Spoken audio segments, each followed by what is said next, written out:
Professor, escreveu um livro chamado Política para Perplexos. Por que escolheu esse título? El libro anterior que escribí era un libro que se llamaba La política en tiempos de indignación, que está traducido al portugués también, y me pareció que en la época álgida de la indignación, por lo menos teníamos las cosas claras. Sabíamos quiénes eran los malos, quiénes éramos los buenos, qué había que hacer para salir de la situación, quiénes eran los culpables.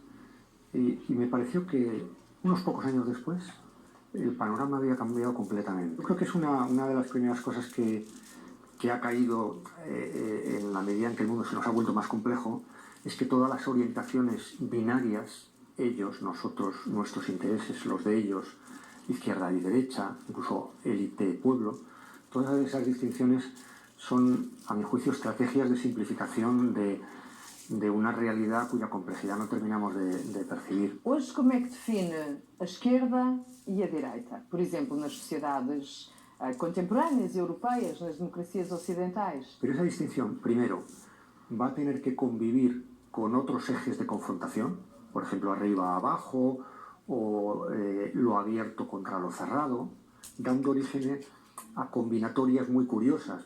Pongamos por caso lo que ha ocurrido en en Italia, donde ha habido un gobierno donde estaba la extrema derecha y la extrema izquierda, y alguien se extrañaba de eso.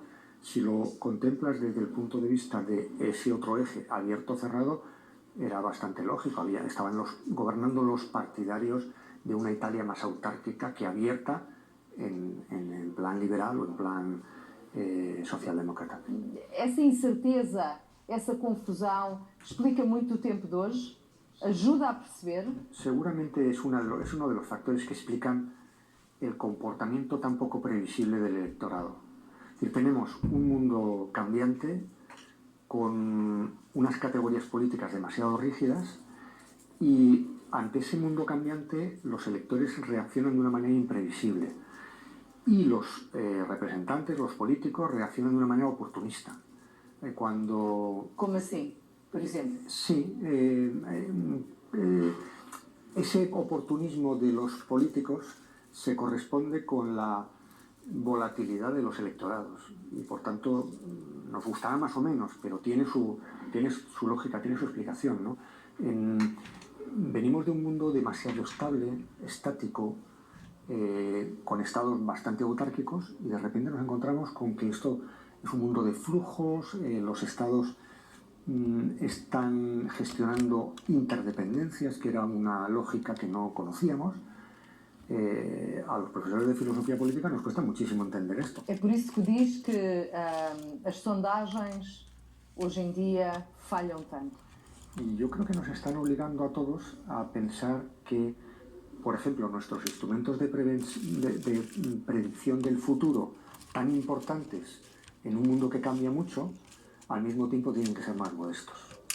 E como é que vê, por exemplo, o papel dos comentadores, dos explicadores? Hay explicaciones muy simplistas y hay personas que venden explicaciones simplistas, pero yo creo que la mayor parte de quienes tratamos de explicar desde la filosofía, como es mi caso, o desde el periodismo, el mundo actual, yo creo que somos conscientes de que esto se nos escapa de las categorías tradicionales. ¿Cuál é que é o papel dos jornalistas? ¿Cuál sería el valor añadido de la mediación periodística? Aquello que las redes sociales no te dan: criterio, análisis, rigor. Distanciamiento. Claro, las redes sociales son imbatibles en la velocidad, pero son muy superficiales y muy contradictorias. Hace falta alguien que en ese mundo ponga un poco de orden, ponga un poco de criterio, un poco de análisis, y eso lo hacen los periodistas, lo hacen los profesores. E façam a verificação e a investigação dos factos. Por ejemplo. Isso demora tempo. Por ejemplo. Professor, no seu livro, a dada altura, diz: a polarização da política hoje tem a ver com o desprezo pelos factos. Tiene que ver con eso y luego tiene que ver con estrategias de simplificación. Es decir, mi tesis es que cuando hay un sistema político demasiado antagonista, las opciones políticas tienden a simplificarse demasiado. La polarización hace que triunfen los extremos y realmente se pierda de vista toda esa riqueza de matices que tiene la vida política, que bueno, nosotros vivimos en el gris, en los tonos grises, Zonas ¿no? cinzentas. Claro, y quienes busquen establecer contraposiciones muy nítidas están falsificando la realidad. Yo creo que en la democracia contemporánea, en la democracia en general, hay tres momentos claves. Hay un momento electoral, de competición electoral, hay un momento de configuración de los gobiernos y hay un momento de políticas públicas del gobierno. El primer momento, el momento de la competición, está invadiendo todo el proceso político. De alguna manera estamos en campaña permanente. ¿Cuál es la clave de la campaña? Establecer antagonismos, extremar al otro como lo completamente otro y a mí polarizar, ¿no? Entonces, no es mala la polarización si es un momento del proceso político. Es mala la polarización cuando lo ocupa todo, que es lo que yo creo que en buena parte pasa ahora, ¿no? A dada altura, o professor diz que as nossas sociedades são muito ansiosas.